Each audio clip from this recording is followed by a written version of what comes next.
Hi all, എല്ലാവർക്കും positive വൈബ്സിലേക്ക് സ്വാഗതം. ഞാനിന്ന് നിങ്ങളോട് കുറച്ച് പോസിറ്റീവായിട്ടുള്ള കാര്യങ്ങളാണ് പറയാൻ പോകുന്നത്. ഇന്നലെ ഞാൻ നിങ്ങൾക്കൊരു ശക്തി മന്ത്ര ഷെയർ ചെയ്ത് തന്നിട്ടുണ്ടായിരുന്നു. എല്ലാവരും ഇന്ന് സന്ധ്യയ്ക്ക് ചാൻറ്റ് ചെയ്തു എന്ന് വിശ്വസിക്കുന്നു. ഞാൻ ഇന്നലെ സന്ധ്യയ്ക്ക് ചാൻറ്റ് ചെയ്തിട്ടുണ്ടായിരുന്നു. ചാൻറ്റ് ചെയ്ത് കഴിഞ്ഞ ശേഷം വളരെ പ്ലസൻ്റായിട്ട് ഒരു ഹാപ്പി ഫീലിംഗ്, ഒരു പീസ്ഫുൾ ഫീലിംഗ് ഒക്കെ തോന്നി. നല്ല ഹാപ്പി ആയിരുന്നു. അതിനുശേഷം രാത്രിയിൽ എന്നത്തേയും പോലെ കിടന്നുറങ്ങി.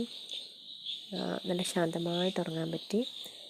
പിന്നെ രാവിലെ ഉറക്കെഴുന്നേൽക്കുമ്പോൾ അമ്മയെയാണ് കാണുന്നത്, സാക്ഷാൽ ശ്രീ ആദിപരാശക്തി അമ്മയെ.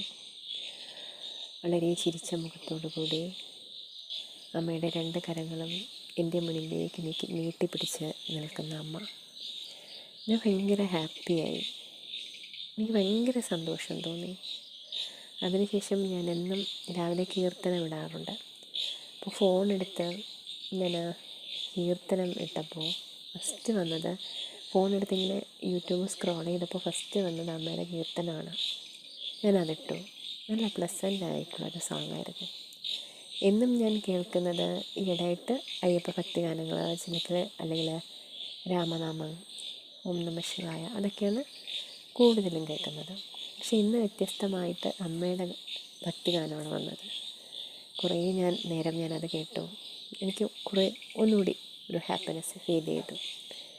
അതിനുശേഷം ഒരു ഉച്ചയായപ്പോൾ ഒരു ഷോർട്സ് കണ്ടു ഞാൻ. മൂകാംബിക ദേവി ക്ഷേത്രത്തിൽ എങ്ങനെ ദർശനം നടത്തണം എന്ന് വിവരിക്കുന്ന ഒരു ഷോർട്സ്.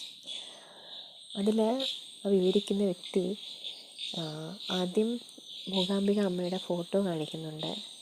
അതിനുശേഷം എങ്ങനെ ദർശനം നടത്തണം എന്ന് പറയുന്നുണ്ട്. വളരെ നല്ല രീതിയിലാണ് വിവരിക്കുന്നത്. അപ്പോൾ അവിടെ പോയി അമ്മയെ കണ്ട് ക്ഷേത്രത്തിൽ എല്ലാ ദർശനങ്ങളും നടത്തിയതുപോലെ എനിക്കത് ഫീൽ ചെയ്തു. ഒരു ദർശനം കിട്ടിയതുപോലെ. അപ്പോൾ ഇന്ന് ഫുള്ളും എനിക്ക് ഇപ്പോഴും അമ്മയുടെ ഒരു പ്രസൻസ് ഫീൽ ചെയ്യുന്നുണ്ട്. അപ്പോൾ ഞാൻ ഇന്ന് സന്ധ്യയ്ക്കും ചാൻറ്റ് ചെയ്തു. അപ്പോൾ നിങ്ങളിന്ന് സന്ധ്യയ്ക്ക് ചാൻറ്റ് ചെയ്തിട്ടുണ്ടെങ്കിൽ നിങ്ങൾക്ക് തീർച്ചയായിട്ടും അങ്ങനൊരു അനുഭവം നിങ്ങൾക്കുണ്ടാകും. ഒരു പാട്ടിലൂടെയോ നിങ്ങൾ കാണുന്ന കാഴ്ചകളിലൂടെയോ ഒക്കെ. ഇപ്പോൾ അമ്മയുടെ രൂപത്തിലല്ലെങ്കിൽ നിങ്ങൾ ഏറ്റവും കൂടുതൽ നിങ്ങൾ ആരാധിക്കുന്ന അല്ലെങ്കിൽ നിങ്ങൾ വിശ്വസിക്കുന്ന ഒരു ദൈവത്തിൻ്റെ രൂപത്തിലായിരിക്കാം നിങ്ങളുടെ മുന്നിലേക്ക് പ്രത്യക്ഷപ്പെടുന്നത്. അപ്പോൾ